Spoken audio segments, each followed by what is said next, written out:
Oh.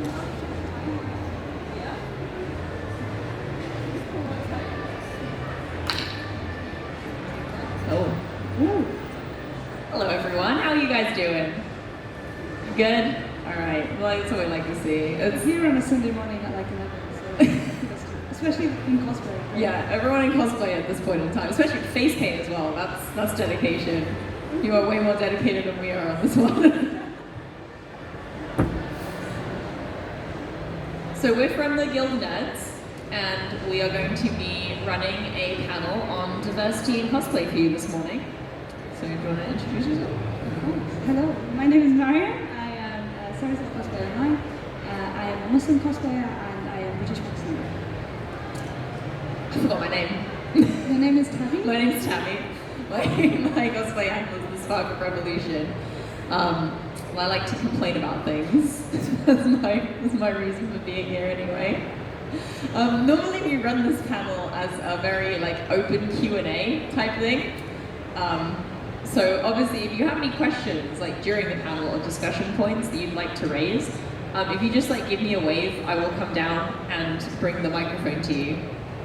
Because normally that's how we run these things. But if no one has any questions or discussion points, we're going to tell you about our favorite discussion points on the subject of diversity in cosplay. Yeah, we could easily do that for an extended period of time. Yeah, so we wanted to start with kind of just to say, the sort of purpose of this discussion is to establish, and it should be obvious, it shouldn't be something we need to establish, but the fact that you can literally cosplay anything you want, regardless of how you look or anything. I think there's been certain, almost toxic positivity in the community as of late, where it kind of is almost going the other way and being yeah, I don't know, we're probably going to get onto it later.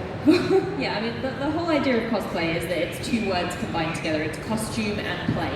And in that phrase, there is no accuracy, there is no canon, those words don't exist. It is literally, are you wearing a costume and are you having a good time? And if you are doing those things, or at least one half of those things, then you are doing cosplay. There is no scope where what you look like as a person actually factors in to your cosplay. And that's really, really key, and I think a lot of people forget that, especially, a lot of people now have access to Photoshop or Photoshop style apps, and we post pictures of our costumes online, and a lot of times people will over-edit pictures and things like that because they're trying to look more like the character. And at the end of the day, we especially love cosplaying from anime. Neither of us are 2D and have noses the size of small triangles. So accuracy on that front is just never going to work at all. Or both of us were very big in the Homestuck fandom way too long ago, and those characters don't even have ears. They don't even have arms for half of the thing. So accuracy on that one is just going down the drain, right? These guys get it. So it's really important when you're doing cosplay to really think about the fact that those things don't matter, and you should cosplay what you love. But that can be quite difficult when you are surrounded by people who are, making compliments oh, this is a canon outfit, you did this really well, you're the canon version of this character. And that can be quite detrimental, I think, to kind of the creativity in the community. Yeah, I think POC cosplayers especially get it a lot, where even if nobody's coming up to you when you're in a white costume and saying, a white character's costume and saying, you know, a white costume, when you're in a wedding dress, no, when you're when you're cosplaying a white character, nobody's coming up to you and saying you don't look like that character. But when you are cosplaying a character of your skin tone, suddenly everyone's coming up to you saying, wow, you look so good. So even though it's the difference sometimes as well, but it's very obvious why people are coming up to me when I'm in Jasmine, you know what I mean? Absolutely, and I think cosplay photography is something that really factors into this as well. There was a horrible instance a very, very long time ago at KatsuCon, which is an American convention, where a plus-size POC cosplayer I knew went up to a photographer who was just going around taking pictures and who had said on their social media, just approach me for photos. Went up, asked for a photo, and the guy turned around, looked at her and went, well, my lighting settings aren't right for your skin tone, because she was very dark-skinned. And it was what do you mean your lighting settings aren't right? What is that? And it's this kind of level of of lack of inclusion. There's no effort made to actually make sure that people are able to be included, because at the end of the day, if a photographer is saying, you can come up and ask me for photos, and you go, okay, I'm going to go up and ask this person for photos, and they turn around and go, no. You're not going to go up and ask the next photographer for photos, you're just not. And it doesn't make you feel like there's like a space for you in the community, and that's quite important. It's super important, and also photography is an interesting point to raise, because photography is the widely visible aspect of the community, right? So you see cosplayers that come, and it's so much more diverse than your Instagram feeds, and that's because of the bias that photography introduces and the choices that photographers make. I'm not saying that all photographers are evil or whatever, that's not the point here, but they have their own subconscious biases, and if they would like to be more productive members of the community and inclusive members of the community, there's a lot of power that they have to do that. So yeah, I think photography is interesting. Yeah, posting the 3 black cosplayers you've taken photos of in February doesn't count either. Like it's just like, oh, every photographer now that it's February has posted pictures of the same Tiana cosplayer. Congratulations, you photographed one person. In one costume. And I say that jokingly, but that's literally something that happened over lockdown. Is like it was February, and it was 28 Days of Black History, and I saw 4 different photography accounts post the same dude as a cosplayer, and it was like, surely you have photographed more than one black man at a convention, but they haven't, and that was mind-boggling to me. I was like, what is happening? You noticed it a lot over lockdown, actually. I remember both of us coming back in after having 2 years of our only interaction with the cosplay community had been online, right? It had been what we were seeing on Instagram, and we came to, it was an MCM in October, and we walked around and we just went, wow, cosplay is a really diverse community. Because not online. Yeah, because it was just so shocking, the difference. And I think that was when I first realised as well how much my photographers have. And a lot of the time it is a case of the photographers will be like, this is my art and I will photograph the aesthetic that I like. But it's like, I understand that. However, the aesthetic you like is incredibly biased. And if you would like to be a member of this community that is making it a more inclusive place, then there is some work that you could do. But, yeah, the aesthetics argument is always a weird one. Because someone will be like, oh yeah, I don't want to photograph that cosplayer because they're not my aesthetic. And you're like, okay, can you describe your aesthetic? And suddenly they just start sweating. And you're like, I see.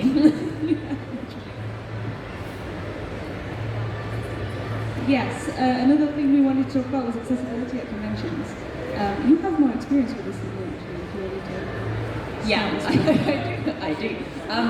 Well, so there's a couple different aspects to this. One of the things that was great about coming back to cons after lockdown was seeing so much more diversity in regards to people cosplaying skin tones, body types, and things like that. But one thing that's been quite obvious to me, especially since coming back from lockdown, is that actually conventions aren't very accessible places if you have a visible or an invisible disability. So MCM famously likes to lock their accessible bathrooms. There's someone nodding in the front, you get me. So I have an invisible disability where I really can't queue for the bathroom. It's not gonna happen. So I remember one MCM, we sprinted to the closest accessible bathroom only to be told by a security guard, it's closed. And I was like, I'm gonna die. I'm actually gonna die.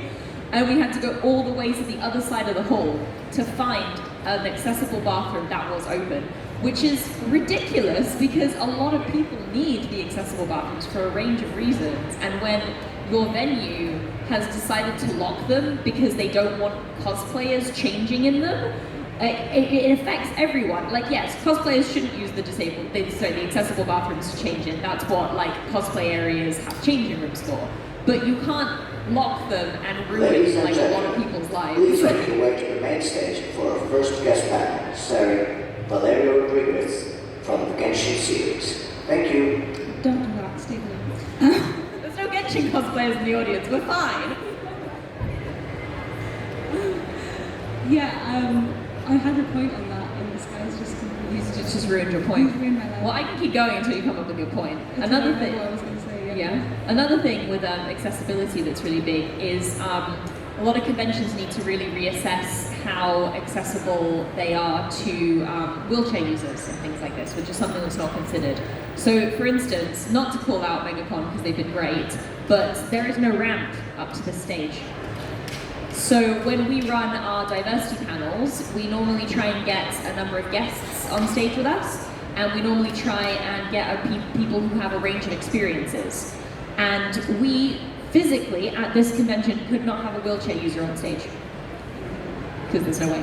Unless we like explicitly knew in advance, like quite far in advance as well, because we actually know somebody who runs a con down in Milton Keynes, and she was telling us how horrifically difficult it was to get around at the venue there, and that's like a big hotel. She had to organise it so far in advance. It was a massive faff, and it just feels so like avoidable. That convention, in fact, was the only one we went to last year that actually had a wheelchair ramp at it. So it's not just the NEC.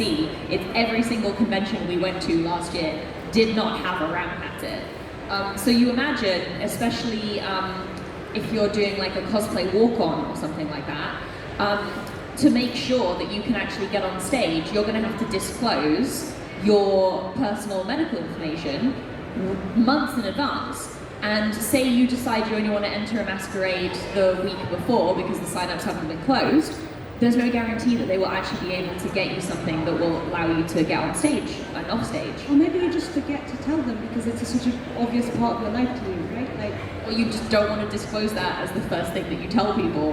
Like, you don't want to fill out a form and be like, cosplay handle, disabilities. Like, that's really awkward to have to do, and it's very tiring as well.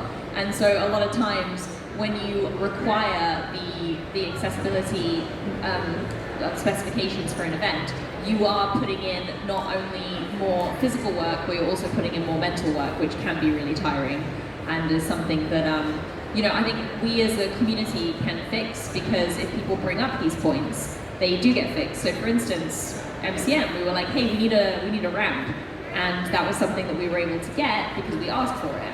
But it takes people to actually sit down and send the emails and then ask. Another thing on the point of accessibility for us is food. And so this is a point that is close to both of our hearts. I obviously eat halal because I'm Muslim, and Tavi has issues, which means... The issues, point blank, we're done, yeah. Issues. Full stop. That's it, end of story. No, which means it can be very helpful to know in advance what food is going to be at dinner. And again, this is something that we've experienced with our friends and stuff as well. Like, I think a lot of Congolans don't think about it and just think, oh, we'll eat something there and then accidentally exclude part of their friends. Yeah, I mean, this happened to us at KidsCon. Yes, yeah, it did. Where KidsCon is in a university, and it had about 2 restaurants. Neither of which really worked for us, because one was pizza, and I can't have gluten or dairy, and the other didn't actually have a veggie option. It's just meat. So there was no halal option either, so we were like, okay, so we have to now take a taxi into Coventry to go find food, which wasn't the end of the world. We ended up at a nice restaurant, but we asked our friends, hey, like, does anyone want to come with us? We can't eat anything here. And people were like, no, we don't want to leave. And it was like, well, okay, kind of sucks, because, I mean, we had a wonderful dinner, but it would have been nice to actually enjoy our dinner with friends. Yeah, and it's partly on our friends, but also partly on the con, right? Yeah, it is on the con, for sure. Because it's obviously easier to eat at the con, and more accessible to everyone to eat at the con. Like, if we had people with mobility requirements, we wouldn't want to cart them into Coventry, you know. It's on the con, really, to make sure that either they have good advertisement in advance of what will be available to eat, so then you can make prior arrangements, or just make sure people are faced with meat options. So. Yeah, a lot of issues, and this doesn't, so things like Megacon and MCM normally hire in like food vans and stuff, which is great, and I mean here you've got Resorts World, so like that's really easy. But smaller cons that tend to be in hotels also tend to be told they're not allowed to bring in takeout and things like that, and that complicates it even more, because then if you want to stay in the con with your friends but you can't eat anything, then you get told, well, you can't bring in takeout because the hotel doesn't like it, and then you're sitting there going, I guess I just won't eat. okay. I'm sorry. Yeah, that was not fun. What's next one? We didn't go in order. We've never gone in order. A lot of it is about education. I think I don't think a lot of accessibility requirements are done maliciously. It's about not having the knowledge and the experience to actually think about what the event needs. And I think this is also true for cosplay. So we also run a panel on buying cosplay, which is something that's really common. If you don't want to sew, don't have the time, you just go online, get a cosplay, have a good time. But if you actually look at these cosplays that you can buy, they are very exclusive to plus-size cosplayers and also people who have accessibility requirements. There's a joke in the Genshin Impact fandom that the people who make the Genshin Impact costumes have to upload tutorials on how to put them on because they're so complicated. And it's funny, it's like, haha, look at how difficult these things are, but a lot of the difficulties is because it's things like straps with bow ties that you have to tie everything, and it's like, actually, if you have limited mobility or you have any issues with like motor controls and things like that, you can't physically put these costumes on without making alterations. They're not designed for people to actually be able to put them on easily. Which is obviously a manufacturer problem, but from a community perspective, it does also mean a lot of the time if people are doing groups with their friends and everyone's just buying the same costume, you're all buying the same My Hero costume from the same website but they don't do plus size, you've excluded all of your plus size friends without realising it or individually.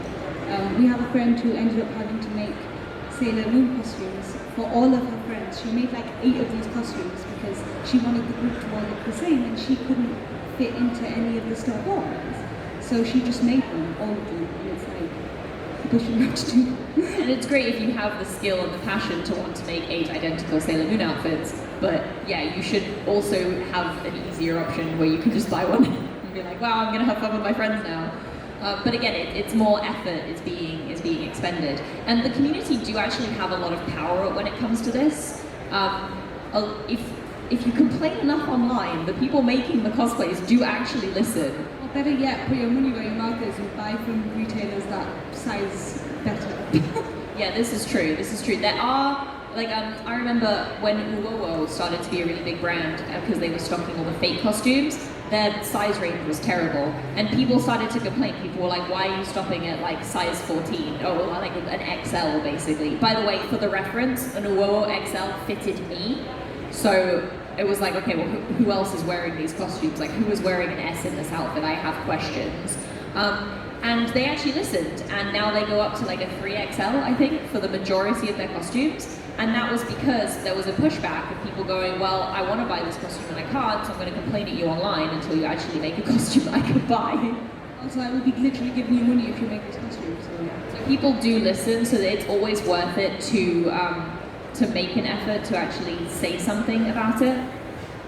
Because at the end of the day, they're also going to make money off it. Well, yeah, I mean, it works for them. You're giving them good business ideas. Yeah, they will literally like buy things.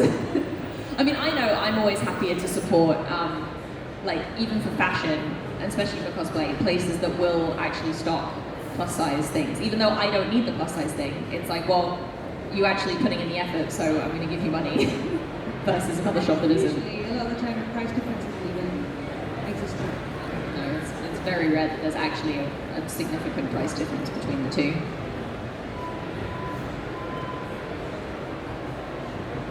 These are not great for reading, so don't know why you Struggle.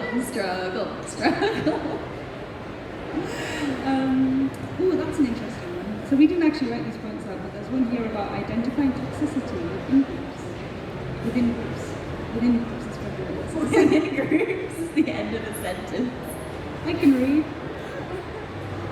Which is an interesting one given some of the trends we have seen as of late in Yeah, there's because cosplay is okay. This is the Joker joke. We live in a society. Ha ha ha. Just get that out of the way. Because cosplay is something that you show like outwardly. Obviously, there will be societal implications to like what you're doing. Cosplay doesn't exist in a bubble, right? This is why things like race-facing are not okay in cosplay because no, you're not dressing up as a made-up person, you are literally putting on someone's skin tone and pretending it's okay, and that is not. But this also extends beyond that with how do you follow what you should, like morally what you should do without actually giving in to peer pressure. So I think what you're referencing is the Sumeru issue, where basically we said at the beginning of this panel, like you should be able to cosplay whatever you want, it doesn't matter. And that's true of everything. So we really like the video game Genshin Impact. We mentioned it a few times.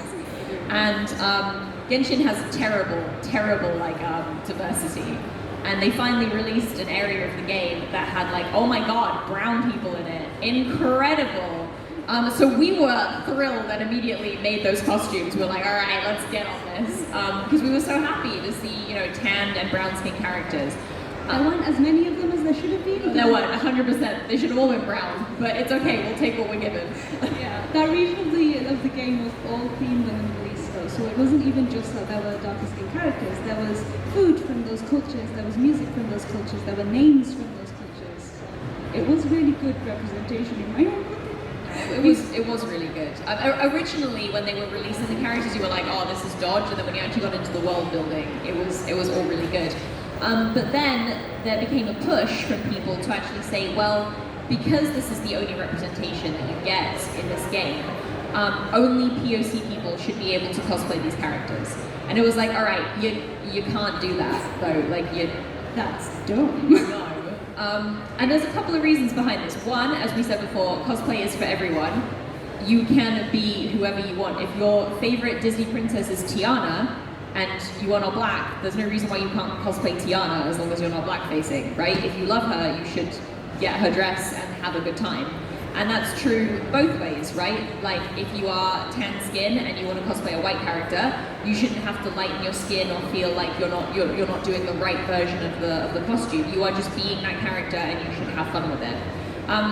But there was a lot of push with this particular incident to basically just start banning people outright who were trying to cosplay these characters who weren't considered the right race. And we've seen it in a few different contexts as well now, a few different groups, a few different places and everyone seems to just be accepting that, yeah, sometimes people will only want POC cosplayers for these characters. And I'm like, not only are you creating a box for POC cosplayers with this, because even if you're not saying you should only cosplay these characters, you're saying you're the only ones who are allowed. So you're kind of making a box and saying you should be here without saying it, which contributes again to that whole oh, it's a black version of X character kind of vibe that you get online, the whole putting that emphasis on race in cosplay, which is stupid. But it also gatekeeps people who might just really like Sumeru. just really like the design and they want to wear the costume. Yeah, like if they're not race facing, what harm are they doing? And you are also creating this sort of artificial vibe online that people don't like this area because people are too apprehensive to enjoy a foreign culture in this game, and then you don't get that foreign culture anymore, yeah, because the game developers will go, oh well, these characters aren't as popular because people don't have a kinship with them because they can't cosplay them without, you know, being insulted or something like that, and then those characters don't sell as well when their pull rates are up, and then that says to the developers that no one cares about this kind of region, this kind of world building, and then they just won't do it again. Yeah, which is just bad in the long run. It's bad in so many ways for so many people. Bad with a capital B. Yeah, and it's worrying to see it gaining traction. And this is obviously, this example is the Genshin community, but like, it's the concept itself gaining traction amongst a lot of people and almost seeming like everyone is using these sort of buzzwords and keywords to try and justify it, and everyone else is too scared to question it, and then it's like, right now it's Genshin, but where's it going to go? And this is just the most recent example. I remember when Legend of Korra came out. This was a really big deal for people who wanted to cosplay Korra. And like, obviously Korra is an amazing character. She's super badass, she's really cool. And people were like, well, if you're not brown, you can't cosplay her. It was like, why?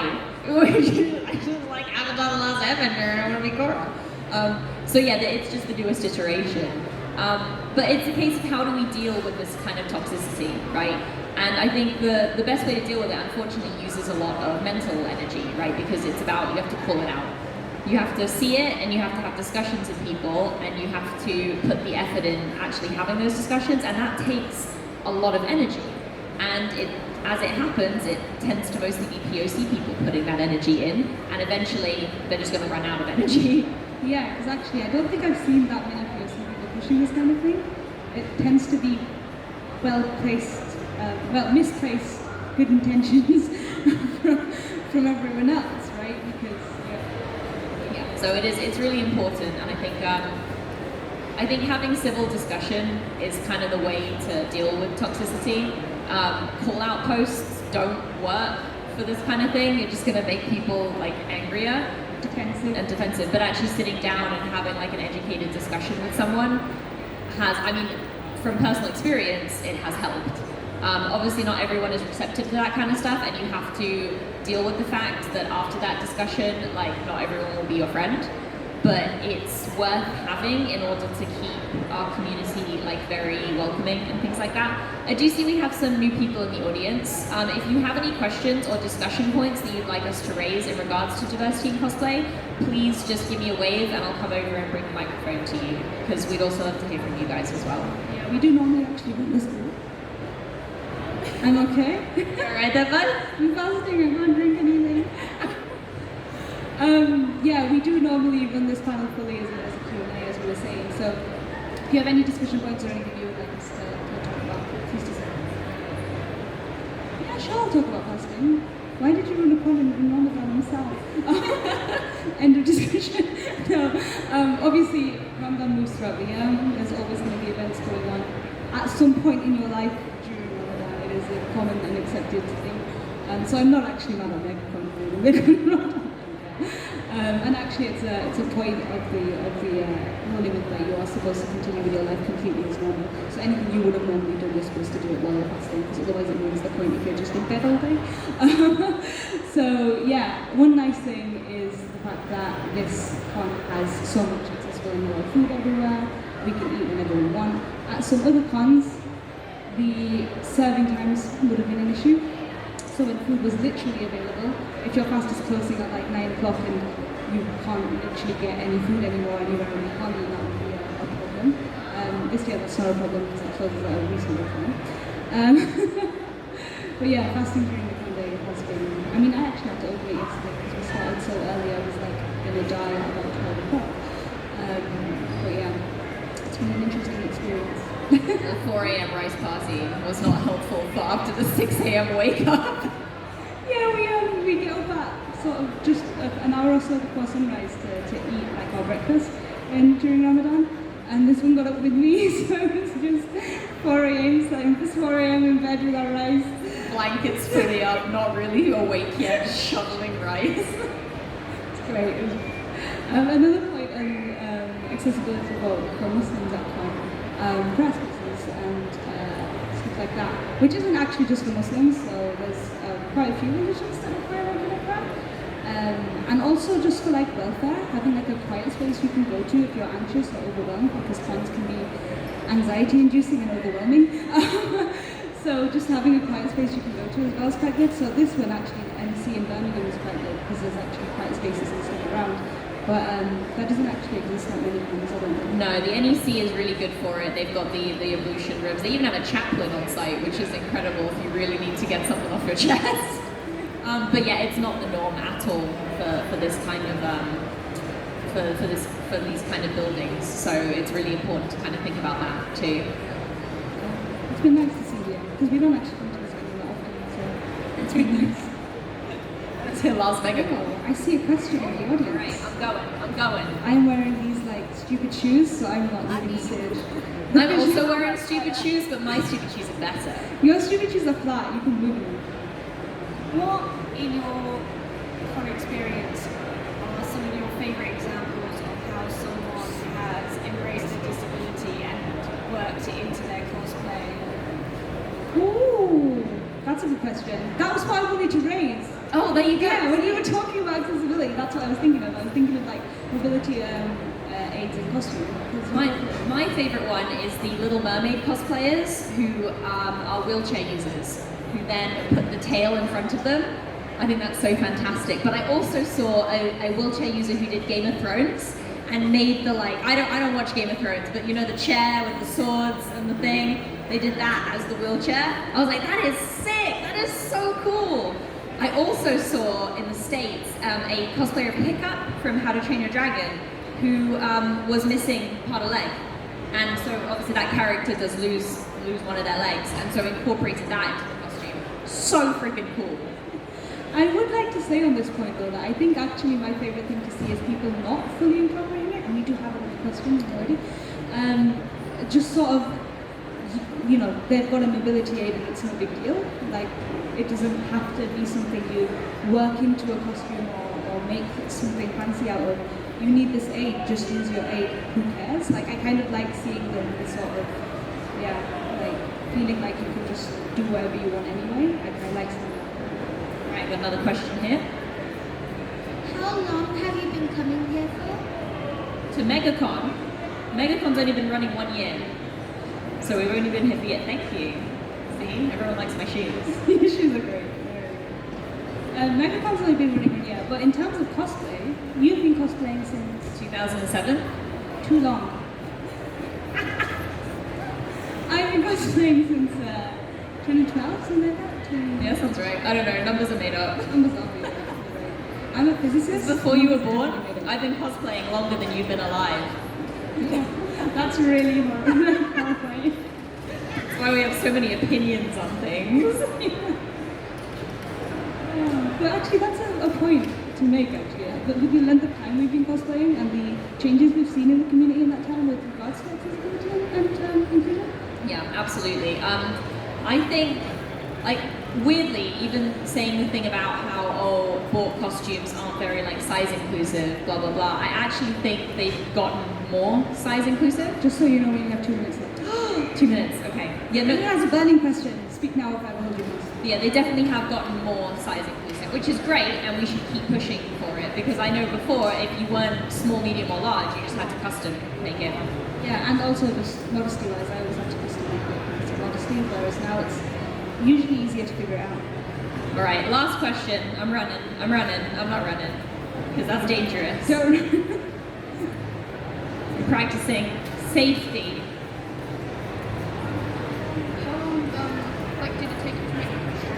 How long did it take you to make your costume? This one is mostly sewing. So Tabby and I actually, I'm the sewing person and Tabby is the not sewing person. So I actually, because this is mostly sewing, didn't take me that long, but I don't remember, it's a bit of a blur. The longest thing was, this is not printed, I cut out this many squares and sewed them all together. So that was the longest thing I was doing. Tabby has left the stage, but I'm pretty sure Inosuke, the forehead that they're carrying there is actually made of a pizza box. Just so you know. I'm telling them about the pizza box now. Pizza box hat? Yes. Amazing. That is unfortunately our time for our panel, so we hope you all enjoyed it, and we hope you stick around, because next up we actually have a performance by the group Solar Idols, which is going to be very awesome. So thank you all for coming, and I hope you enjoy the performance. Thank you.